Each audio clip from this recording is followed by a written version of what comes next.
Joining us now is the Chief of Police of Rochester, Stephen Schettenhelm. And Chief, thank you very much for joining us today in the MegaCast. Good morning. Thank you very much. Well, and sorry to start with this issue, but let's get this out of the way so we can talk about things that are more pleasurable to discuss. I assume you saw the video, the rest of us saw from Georgia. What are your thoughts?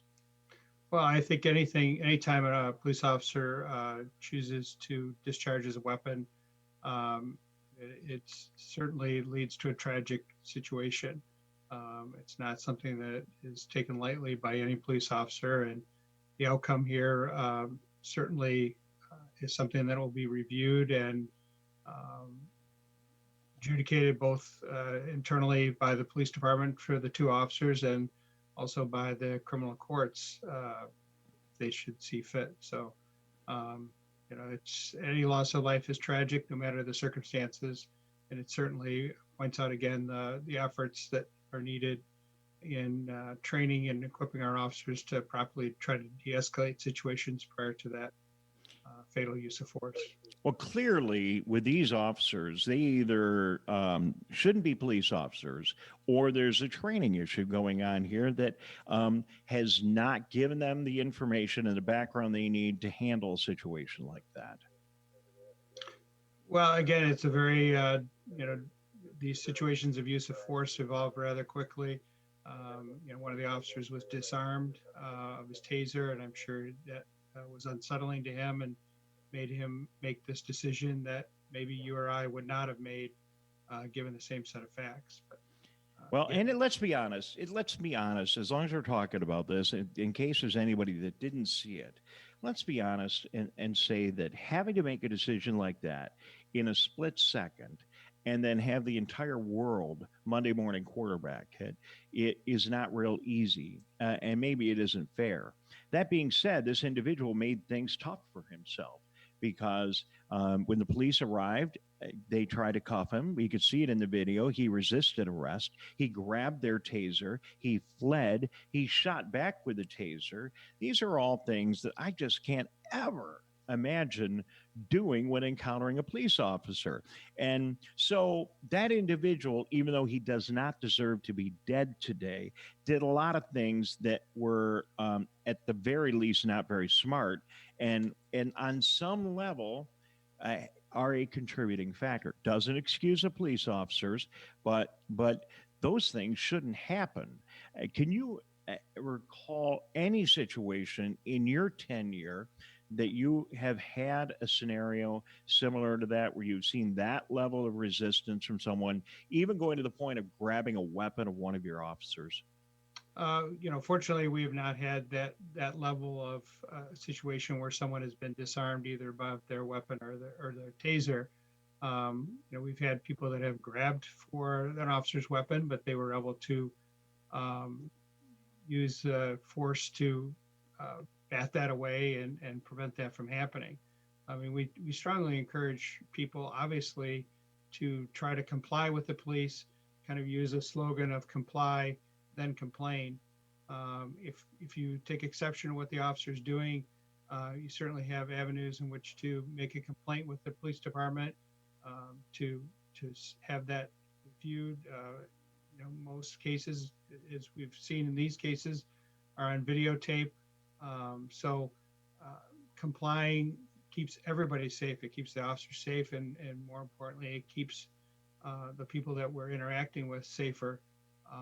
And then we can review those situations and learn from them, and both sides can benefit from that. But resisting arrest, unfortunately, can have very tragic outcomes that, frankly, in this case, we can't fix. We can't, we're not going to be able to go back and fix this situation. So that's why that compliance is so important. Well, absolutely. And it's easy for me to sit here as a suburban white guy and say I would never resist arrest. And on some level, it's understanding that someone from one of our minority communities may be very concerned. I mean, if you watch what's going on television right now, and you see these very limited exceptions to fantastic policing going on around our country, you could uh, reach the conclusion that I, as an African American, if I'm arrested, I'm going to get killed. I mean, I can at least understand where that would be at the very least in the back of someone's head. Now, it's ridiculous to resist arrest, but on some level, you have to understand why, in some cases, that may be happening. Well, it's certainly at those point, everybody's making a split-second decision. The person that is being taken into custody is making decisions on complying or not, how hard to fight. Am I just trying to get away? Am I going to run? Am I going to disarm the officer? I mean, those decisions are being made in split-second fashion, and likewise, the officer is then forced to make similar decisions as to how how much effort he's going to put into trying to stop the resistance and affect that arrest. So I think both of those things are happening, and in some ways they're conflicting missions, if you will, that are happening very quickly. Chief of Police of Rochester, Stephen Schettenhelm, is joining us today. We thank you, Chief, and thanks for having this dialogue with me. I think it's important to have this dialogue, and it was just a terrible call all the way along. I mean, on the part of the victim, on the part of the police, it was, and now there are cameras around, and we're going to see these things, and on some level, that's really good because we can see where the problems are. We can all learn from them. And, I hope out of this whole thing, we end up with a much better training environment and a better country. But we are going through a really hard time. I appreciate you taking time to talk to us about it because if we don't dialogue about these things right now, it's only going to make matters worse. So if there's any good to come out of this, it's another scenario that we can dialogue about and learn from. But as I talk to my African American friends, they recommend to their family and friends, and especially their children, to be cautious about the way they make decisions about how to interact with police based on what they see on television, and comply now and complain later. I like that statement. I'm going to share that with everybody, and it just seems to be the right approach for people. Well, I would agree with that, and I think, I mean, I can certainly understand the skepticism, of the police profession based on these limited experiences that have been shown on TV, but that doesn't certainly shouldn't translate to each individual officer. And I guess I ask that we at least be given the chance to prove ourselves as individuals in our departments and what we stand for, and our ability to perform our job in a manner that people can trust and take and have confidence that isn't going to happen among the officers in this area.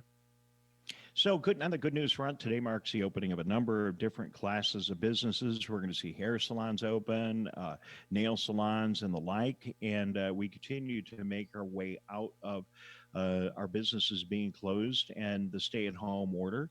I'm sure it's a welcome news for everyone in Rochester and all across Oakland County today. Yeah, our businesses have been, watching this incremental opening and anxiously waiting to, greet their customers. And yes, I think everybody, we've seen a lot of bad haircuts out there, or lack of haircuts, and it's great that that's all going to be taken care of now.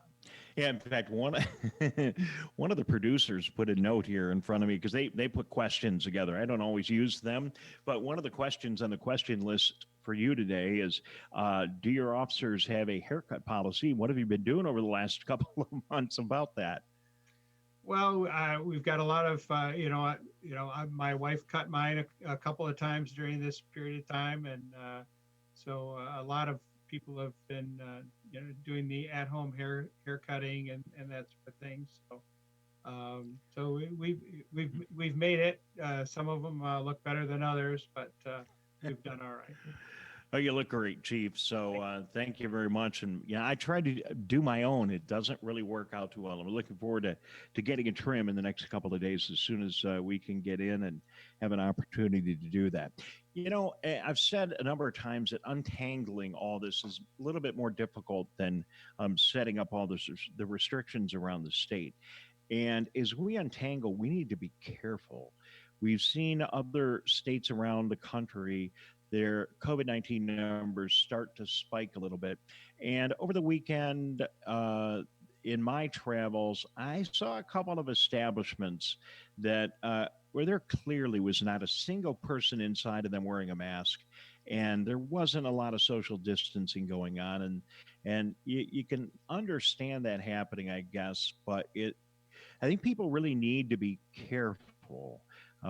What are your thoughts, and do you think that as we try now to come out of this, that this is something the police need to be involved in? Well, we do get calls from time to time about the situations that you talk about. So we can certainly be a reminder to those establishments where that's not occurring. But we know what the effect is of being closed, and those businesses know what that feels like. And the last thing that we want to do is to be careless and to not take heed to the preventions that are out there that we know work, and to continue those to the best of our ability to prevent us from having a closure again. All right, Chief. For those that didn't see you last time, I love the background image you have on Zoom that we're looking at from you today, and we get a chance to see downtown Rochester in all of its glory with your time elapse photography that you have there. I don't know why it was hard to spit that out. It's a Monday morning. How is downtown Rochester doing? And your observations, you're right there in town over the last couple of days as things have started to open up. How's it going in Rochester? Well, I think things are good. I mean, we see an increased foot traffic downtown. More and more businesses are opening. I just was on a call with our business people just before this. And so I think people are optimistic that we're making that comeback. And like we just had commented, I just hope that people will, be safe and keep in mind the social distancing and masks and things of that nature that we know work to prevent a relapse of the virus. Chief, thank you very much for joining us today on the MegaCast. Good to have you with us again. Anything else you want to add that you think people need to know today? Oh, I thank you very much for the opportunity to meet with you folks, and hopefully everybody enjoys a nice, cool day today. All right. Thank you, Chief. He is the chief of the Rochester Police Department, Stephen Schettenhelm, and we certainly appreciate him being with us.